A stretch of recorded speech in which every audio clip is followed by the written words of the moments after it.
видео түсіресің, бірақ монтаж жасай алмайсың ба? Қазір саған ең оңай жолын көрсетемін. Қорықпа, бұл өте оңай, бірге жасап көрейік. Алдымен VN қосымшасын жүктеп алыңыз. Ал енді оны ашамыз да, мына төмендегі плюске басамыз. Үстінде қайшы деген белгі болып тұрады, соған басамыз. Новый проект деп жазылып тұрады. Ал енді бір видеоны таңдаймыз да. Сосын төменгі жебеге басамыз. Стрелка. Ал енді видеоның керек емес бөлігін біз қайшы деген батырмасын басып өшіреміз.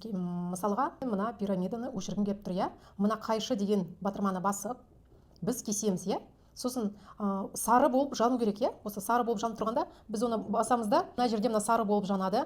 Ең соңғы батырма бұл удалить деп тұратын жерді біз басып өшіреміз. Соңғы жақта мына плюсик болып тұрады. Мына плюсик болады, соған біз басамыз. Сосын тағы бір видеоны таңдаймыз. Мына видеоны таңдаймын. Сосын тағы да осылай стрелка деген батырмасын біз басамыз,